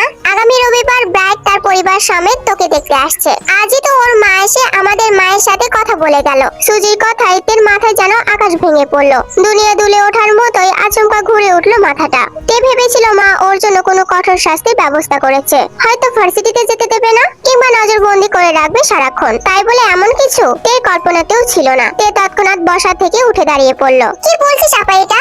তুই থাকতে আমি কেন? আমি থাকতে মানে? তুই জিহাব সাহেবের কথা জানিস না? তাছাড়া ব্রাইট তোকে পছন্দ করেছে, আমাকে নয়। সুজির কথায় একটা অসহ্য যন্ত্রণা ছড়িয়ে পড়লো তের শরীরে রঞ্জে রঞ্জে। আক্রোশাত ফ্লোরে ধপ করে বসে হু হু করে কান্নায় ভেঙে পড়লো তে। শরীরে ব্যথা, হৃদয়ের ব্যথা, মস্তিষ্ক একরাশ যন্ত্রণা সবকিছু মিলেমিশে একাকার হয়ে আছে। মেঝেতে বসে বসে কাঁদতে কাঁদতে মনে হাজারো কথা আওড়াচ্ছে। তোকে আমি কি করে বোঝাই আপা? তোর যেমন জিহাব সাহেব আছে, আমারও তো একজন আছে। সে আমার স্বামী জন জাঙ্কুক। আমি বিবাহিত, আমার শরীর মন সবকিছু দখলদারি শুধুমাত্র তার। আমি তাকে মেনে নিয়েছি, তার ভালোবাসা গ্রহণ করেছি। তাহলে কি করে আমি অন্য একজন পুরুষের সামনে গিয়ে আইবুড়ো সেজে বসবো? কি করে? এই কথার একটুখানি আজও জীবন জাঙ্কুকের কানে গেলে সবকিছু তছনছ করে ফেলবে সে। সেই সাথে আমাকেও কেটে টুকরো টুকরো করে ফেলবে। আমি এখন কি করব? কিভাবে সবাইকে বলবো যে আমি আমার সৎ ভাইয়ের জীবন জাঙ্কুকের বিয়ে করাবো? তে কখন থেকে মেঝেতে বসে শব্দ করে কাঁদছে দেখে সুজি আড়ালে দীর্ঘ নিঃশ্বাস ফেলে বলল, এত কাঁদছিস কেন তে? দেখতেই তো আসবে, বিয়ে তো হয়ে যাচ্ছে না। ভালো ভালো সবটা মিটে গেলে তুই তো বেঁচে যাবি, মা আর তোকে সারাক্ষণ নজরদারিতে রাখবে না। কথাটা শেষ করে কমফোর্ট গায়ে জড়িয়ে শুয়ে পড়লো সুজি। সুজির মাত্রই বলা কথাগুলো বারবার মস্তিষ্কে গিয়ে বাড়ি খাচ্ছে তেল। দেখতেই তো আসছে, বিয়ে তো আর হয়ে যাচ্ছে না। বিয়ে শব্দটা অসংখ্যবার প্রতিধ্বনি হয়ে কানে এসে লাগছে তের। ওর তো বিয়ে হয়ে গিয়েছে, সেইবার থাইল্যান্ডে বসে। ধর্মীয় সামাজিক দুই ভাবে বিয়ে হয়েছে জাঙ্কুকের সঙ্গে, তাহলে এখন আর নতুন করে কিভাবে বিয়ে করবে? আর তাছাড়াও দু চোখ বন্ধ করলেই স্বামীর উপর ওই সুদর্শন মানবের মুখটা ছাড়া আর কোনো মুখই কল্পনাতেও আসে না তের। মনে মনে হাজারো কথা ভাবতে ভাবতে তে চলে গেল টানা বারান্দায়। বাইরে ভারী বর্ষণ হচ্ছে, আকাশ বাতাস ছাপিয়ে মেঘ গড়িয়ে বৃষ্টি নেমেছে ধরণীতে। বাতাসের তোপে বৃষ্টির আজ এসে পড়ছে তের চোখে মুখে। তবু সেখানে হাঁটু মুড়ে বসে পড়লো ও। উদাসীন বাহিদারের পানে চেয়ে ভাবতে লাগলো নিজের থেকে বয়সে গুনে গুনে 12 বছরের বড় সুদর্শন পুরুষের কথা। সে ওর ব্যক্তিগত পুরুষ, তবে কোনোদিনই ওর কল্পনাতেও ছিল না যে এমনটা হবে। আমেরিকা থেকে ওর জন্য দিনের পর দিন অপেক্ষার প্রহর গুনবে, এরকম হুট করে নিজের নামের পাশে মানুষটার টাইটেল এঁটে যাবে ভাবিনি তো, কল্পনাতেও ভাবিনি। তবে ভাগ্যে হয়তো এটাই লেখা ছিল। তে মেনে নিয়েছে নিজের ডেস্টিনি, অবশ্য না মেনে নেওয়ার কথাও না। কি নেই জীবন জাঙ্কুকের? সবচেয়ে যেটা বেশি আছে সেটা হচ্ছে তের প্রতি এক রাশ আসক্তি। মানুষের পাগলামি, আসক্তি, রাত, বিরক্ত, একদায় গোপনীয় চাহিদা সবকিছু তেকেই ঘিরে। তাহলে তে কিভাবে জাঙ্কুকের মায়ে না পড়ে থাকতো? তের কাছে জাঙ্কুকের মায়া জড়ানোর প্রথম ধাপ ছিল ওদের বিয়ে। হয়তো বিয়ের পরেই উপরওয়ালা প্রদত্ত এক ধরনের টান তৈরি করে দিয়েছে ওর হৃদয়। তের বরাবরই মনে হতে থাকে একটা মাত্রা অতিরিক্ত সুদর্শন পুরুষ, আধুনিক ভাষায় বলতে গেলে হ্যান্ডসাম। লম্বা চড়া গোল্ড বর্ণের, কথায় কথায় ভুরু কুচকানো লোকটা ওর স্বামী। এই কথাটা দিনের মতোই সত্যি, তের স্পষ্ট মনে আছে। বিয়ের পরে সবার জোরে জোরেতে স্বামী রূপে জাঙ্কুকের 2 হাতে চুমু খাওয়ার কথা। তখন তো তে ওর হৃদয়ের মাঝে ভীষণ টান অনুভব করেছিল। বিয়ের কথাটা মাথায় আসতে তে চলে গেল সেদিনের ভাবনায়, যেদিন নিজের সবটুকু জাঙ্কুকের নামে লিখে দিয়ে এসেছিল তে। জীবন জাঙ্কুক ওয়েডোস তে। ভাবতে ভাবতেই এক চিলে হাসি ফোটে তের ঠোঁটে। আজকের মতো সেদিনও বৃষ্টি ছিল। এশিয়া দেশ হওয়াতে আমেরিকার মতো কনকনে শীত ছিল না ব্যাংকক শহরে, তবে আবহাওয়াটা বেশ গুমটে ছিল। সুজির সাথে রাগ করে তের করা চরম বোকামির ফলস্বরূপ ওর উপর বেজায় চটেছিল জাঙ্কুক। চোখে মুখে সে কি রাগ তার, যে রাগের কাছে প্রত্যেকবারই হার মেনে যায় তে। সেবারও মেনেছিল। সকাল বেলাতে ওকে আটকে রাখলেও বিকালে এসে কোনরূপ কথাবার্তা না বলেই টানতে টানতে তেকে নিয়ে বাইকে বসায় জাঙ্কুক। তে কিছু বুঝে উঠতে না পেরে কাঁদতে কাঁদতে জিমিনকে বলল, কি ব্যাপার আপু, কোথায় নিয়ে যাচ্ছে উনি আমায়? ইটস ওকে তে, আমরাও আসছি, ভয় পেও না, ও তোমাকে কিছুই বলবে না। জিমিনের কথার বাজে তে আর কিছু বলার সুযোগ পেল না। তার আগেই বাইকটা টান দেয় জাঙ্কুক। অকথায় নিজেকে সামলানোর জন্য জাঙ্কুকের জায়গায় টেনে ধরলো তে। জাঙ্কুক সামনে ফোকাস করে তেকে ডেকে বলল, তে তুই কি জানিস আজ তোর মায়ের অপারেশন? তে হ্যাঁ সূচক মাথা নাড়ালো। জাঙ্কুক পুনরায় বলল, তুই কি এটা জানিস আমি ডক্টরকে বলে তোর মায়ের সব ট্রিটমেন্ট বন্ধ করে রেখেছি? আমি বলার আগ পর্যন্ত ওরা তোর মায়ের অপারেশনের হাত পর্যন্ত ছোঁয়াবে না। জাঙ্কুকের কথায় তের মুখ থেকে যেন রক্ত সরে গেল। ও বাইকে বসে গম্ভীর কণ্ঠে বলে উঠল, আপনি কি মজা করছেন? তোর কি মনে হয় আমার মজা করার মতো মুড আছে? তাহলে এসব কথা কেন বলছেন? জাঙ্কুক একটা পুরাতন গলির মাথায় বাইক থামিয়ে তের হাত ধরে বলল, বলছি চল। তে চারদিকে তাকালো। দুপাশে পুরাতন ইটের ঢালার ঘর, তার মাঝে দিয়ে সরু রাস্তা।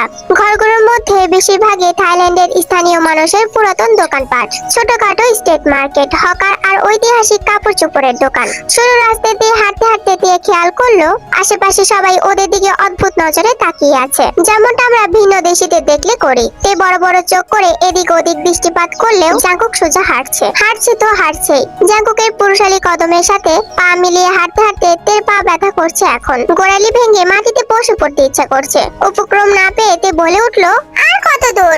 বাবা এত তাড়া? কিসের তাড়া? আর আপনি একটু আগে কি বললেন আমার মায়ের অপারেশন বন্ধ কেন করেছেন? কি সমস্যা বলুন? সমস্যা তো তুই। মানে?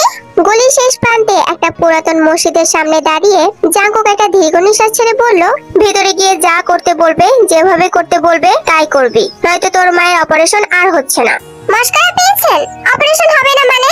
আপনি বলবেন আর অপারেশন হবে না? এত সহজ? ছোট মানুষের মেমরি লস হতেই পারে, কোনো সমস্যা নেই, আমি মনে করিয়ে দিচ্ছি। মনে আছে আমার অ্যাপ্রুভেলের জন্য তোর মা দীর্ঘ 1 বছর বাংলাদেশে পড়েছিল? কি বলতে চাইছেন? আজ এই মুহূর্তে এখানে আমাদের বিয়ে। জাঙ্কুকের কথায় তে মাথা ঘুরে উঠলো। কি বলে এই লোক?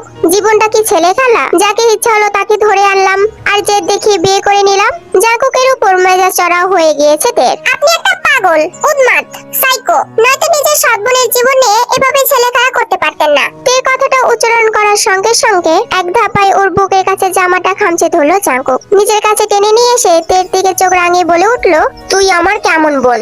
কোন হিসাবে বোন? উত্তর দে। তোর বাপ আর আমার বাপ কি এক, নাকি তোর মা আর আমার মা এক? তাহলে নিজেকে আমার বোন দাবি করিস কোন সাহসে? শেষ কথাটা বলে তেকে ধাক্কা দিয়ে সরিয়ে দিল জাঙ্কুক। জাঙ্কুকের যুক্তির কাছে হেরে গিয়ে তে এবার চুপ হয়ে যায়। ওর চোখে মুখে অসহায়ের ছাপ, গলার কাছে কান্নার রেখে ছলছল নয়নে বলে উঠলো, তাই বলে আপনি আমাকে জোর করে বিয়ে করবেন?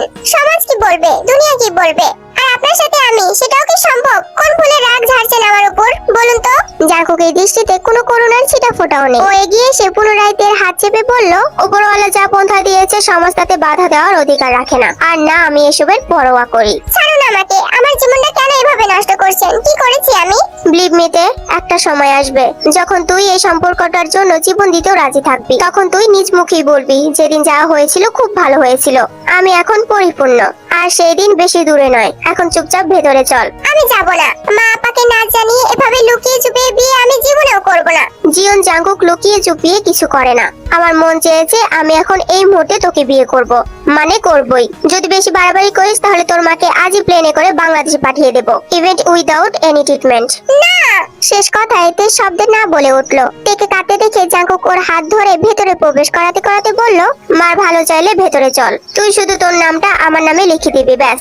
বাকিটা জীবন তোকে সামনে নেওয়ার দায়িত্ব শুধু আমার। আগে ডক্টরকে কল করে বলুন মায়ের ট্রিটমেন্ট শুরু করতে। ফোন রিসোর্টে ফেলে এসেছি, বিয়ে হয়ে যাক, সুগার ফোন দিয়ে কন্টাক্ট করে বলে দিব।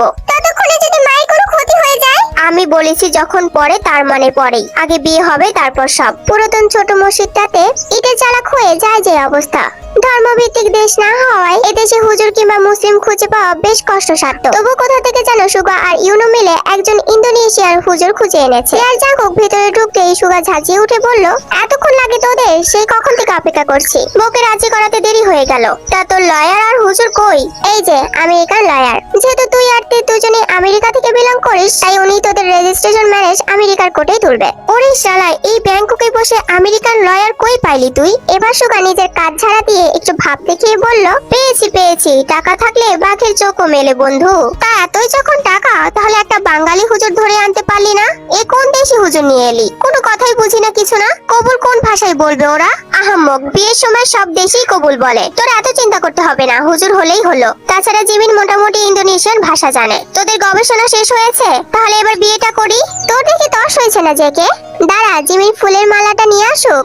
সুগা লয়ারের সাথে কথা বলে কাগজপত্র রেডি করছে। তারপর জাঙ্কুককে ডেকে বলল, জেকে তেকে নিয়ে আয়, সাইন করবি। জাঙ্কুক এবার তের 5 আঙ্গুলের ভাঁজে নিজের 5 আঙ্গুল ঢুকিয়ে বলল, আয় আমার সাথে। লয়ারের সামনে চেয়ার দুটোতে পাশাপাশি হয়ে বসে আছে তে আর জাঙ্কুক। তে নিস্তব্ধ চোখের জলে রেস্টি পেপার ভিজে আটা আটা হয়ে গেছে, তবু কলম হাতে নিয়ে বসে আছে সে। তে এহেন কাণ্ডে বিরক্ত হয়ে জাঙ্কুক আস্তে করে সুগাকে বলল, সুগা প্রাইভেট জেট বুক কর, তের মা দেশে ফিরবে। জাঙ্কুকের কথায় আগামাথা বুঝতে পারলো না সুগা। তে তৎক্ষণাৎ তড়িঘড়ি করে বলল, করছি, সাইন করছি। চোখের কানিজ বেয়ে গড়িয়ে পড়া নোনা জলটুকু হাতের পিঠ দিয়ে মুছে কাপা কাপা হাতে অস্পষ্ট অক্ষরে নিজের নামটা লিখলো তে। টের সিগনেচার পর্ব শেষ হলে জাঙ্কুক গুটি গুটি অক্ষরে নিজের নামটা লেখে। সিগনেচার করার সময় জাঙ্কুকের মুখটা ছিল থমথমে আর গম্ভীর। দেখে মনে হচ্ছে তেকে নয়, বরং ওকেই তে জোর করে ধরে এনে বিয়ে করছে। তবে ওর মনে চলছিল অন্য সুর। কথা দিয়েছিলাম, খুব বেশি না, একটুখানি বড় হ, তোকে আমি আমার করে নিব।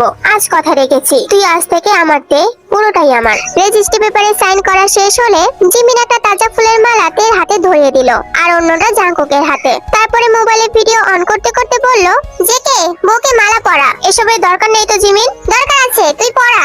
জিমিনের কথায় জাঙ্কুক তের নত করে রাখা মাথার দিকে তাকিয়ে গম্ভীর গলায় বলল, মাথা তোল, মালা পরাবো। Seriously JK? তোর বউ হয়ে গিয়েছে মেয়েটা, এখন তো একটু সম্মান দে। জাঙ্কুক এবার সত্যি সত্যি দীর্ঘ নিঃশ্বাস ছেড়ে বলল, কে? মাথা তোলো, মালা পরাবো। তোলো শব্দটা বলতে গিয়ে জাঙ্কুকের বোধহয় জিভ খসে যাওয়ার উপক্রম। ওকে দিয়ে এসব হয় না মোটেও। এবার জিমিন পাশ থেকে তাড়া দিয়ে তেকে বলল, মাথা তোলো। সবার জোরে জোরে তে এবার মাথা তুললো, জাঙ্কুকের চোখের দিকে তাকালো। সেই ঝড় তোলা কামুক চাহনি। চোখ দেখে মনেই হচ্ছে না এই লোকটা একটু আগেই এত বড় ভয়ঙ্কর কাণ্ড ঘটিয়েছে, অথচ সবার মধ্যে থেকে ফেসে গিয়েছে তে। ভাবার মধ্যে ওর গলায় মালা পরিয়ে দিল জাঙ্কুক। এবার তের পালা। কিন্তু তের মতো একরতি চুনুপুটির মতো মেয়ে খাম্বার মতো দাঁড়িয়ে থাকা গ্রিক গড খ্যাতি জাঙ্কুকের লাগাম কি করে বা পাবে? তাই সহসায় পা উঠিয়ে আঙ্গুলের উপর দাঁড়িয়ে মুখ কাচুমাচু করে বলল, পারছি না তো। এই কথায় জিমিন মুখ টিপে হেসে হাসি সংবরণ করে বলল, জেকে কি সমস্যা? তোর বউ তো তোর নাগাল পাচ্ছে না। জাঙ্কুক কিছু না বলে এবার মাথা নুয়ে দিল তের সামনে। তৎক্ষণাৎ ওকে মালা পরিয়ে দিল তে। ঠিক সেই মুহূর্তটা মুঠো ফোনে ক্যামেরা বন্দি করে ফেললো জিমিন। এরপর ধর্মীয় মতে ওদের আরো একবার বিয়ে হয়। তে আর জাঙ্কুক দুজনেই কবুল বললে বিয়েটা সম্পূর্ণ করে। তে কাঁদতে কাঁদতে ক্লান্ত হয়ে গিয়েছে। নাক চোখ লাল বর্ণ ধারণ করেছে। ওর পরনে ছিল লং স্কার্ট আর সুতির টপস। চেহারায় কৃত্রিম প্রসাধনের লেশ মাত্র নেই। তবু বিয়ের মায়ের পরিহিত সদ্য বিবাহিত থেকে দেখতে অপরূপ সুন্দর লাগছে। চেহারাতে অন্যরকম লাবণ্যতা এসেছে মেয়েটার। এটা বোধহয় নতুন নতুন বিয়ের পর সব মেয়েদেরই আসে, তাই তেরও এসেছে। বিয়ের পালা শেষ হলে ছোট একটা নিয়মের মধ্যে আটকে পড়লো ওরা দুজন। এটা ইন্দোনেশিয়ার সংস্কৃতি। বিয়ের পর স্বামী তার স্ত্রীর ঘুমটা খুলে মুখ দেখবে, অতঃপর স্ত্রী তার স্বামীর দু হাতে চুমু খেয়ে হাত দুটো চোখে ছুঁয়ে সম্মান জানাবে। আর স্বামী স্ত্রীর মাথায় হাত রেখে সেই আন্তরিকতাটুকু সদরে গ্রহণ করবে। হুজুরের মুখে থেকে কথাগুলো শুনে জিমিন সুগার ইউনো এক প্রকার ঝুলে পড়েছে। ওদের দিয়ে এই ট্রেন পালন করাবেই করাবে। সব নিয়ম পালন করা হয়েছে, এইটুকু কেন বাকি থাকবে? ওদের জোরাজোরিতে জাঙ্কুক বিরক্ত সুরে বলল, অনেক কিছু করেছি, আর পারবো না। এখন যা করার তোরা কর। পারবি না মানে? মেয়েটাকে জোর জবরদস্তি করে বিয়ে করলি, আর এখন বলছিস নিয়ম পালন করতে পারবি না? মগের মূলক নাকি? ভাই কেন বুঝিস না? এটা বাঙালি নিয়ম না, কোথাকার ইন্দোনেশিয়ার নিয়ম। আমরা কেন পালন করতে যাব? সঞ্জয়কে নিয়ম ইজ নিয়ম, এত দেশ টেস বুঝি না আমরা। তো চুপচাপ পালন করে ফেল। শুধু শুধু সময় নষ্ট করছিস জেকে। তে তো এখন তোর বই, যা নিয়ম আছে সব করে ফেল। জিমিন হলে তো আমি নাচতে নাচতে ট্রেন পালন করতাম, শুধুমাত্র নিজের দেশ কেন, পুরো এশিয়ার সবগুলো কান্ট্রি থেকে নিয়ম ধরে এনে একে একে পালন করতাম। থামবি তুই? আচ্ছা চুপ কর তোরা। করছি, যা যা নিয়ম আছে সব পালন করছি, তবু চেঁচামেচি করিস না ভাই। জাঙ্কুকের সম্মতি পেয়ে জিমিন এগিয়ে এসে পাতলা ফিনফিনে দোপাট্টা দিয়ে ওর মাথায় বড় সড়ো ঘোমটা টেনে দিল। এখন আর তের মুখ দেখা যাচ্ছে না। জাঙ্কুক কয়েক সেকেন্ড ঘোমটা টানাতে এর দিকে তাকিয়ে থেকে হাত বাড়িয়ে দিল ধীরে ধীরে তের ঘোমটা সরানোর উদ্দেশ্যে। ভেতরে উত্তেজনা আর উৎফুল্লতায় এবার সত্যি সত্যি ওর হাত কাঁপছে। নিজেকে বরাবরই দাঁড় করাচ্ছে স্বপ্নের দুনিয়ায়। তে এখন আক্ষরিক অর্থে জাঙ্কুকের বউ, মিসেস জিয়ন তে। আর এই মুহূর্তে জাঙ্কুক তার বউয়ের ঘোমটা সরাচ্ছে মুখ দেখার উদ্দেশ্যে। এটা কি আদৌ সত্যি নাকি স্বপ্ন? জাঙ্কুক ধীরে ধীরে ঘোমটাটা তোলে এবং তার নতুন বউয়ের মুখের দিকে নিষ্প্লব্ধ চোখে চেয়ে রইল খানিকক্ষণ। ওর পুরো পৃথিবীটা এখানেই থেমে গিয়েছে। দেখে আজ মারাত্মক সুন্দর লাগছে। তাই তো জাঙ্কুকের মতো শক্তপোক্ত কঠিন হৃদয়ের মানুষটাও কেমন যেন গলে গলে যাচ্ছে ওর মায়াবতী মুখটার দিকে তাকিয়ে।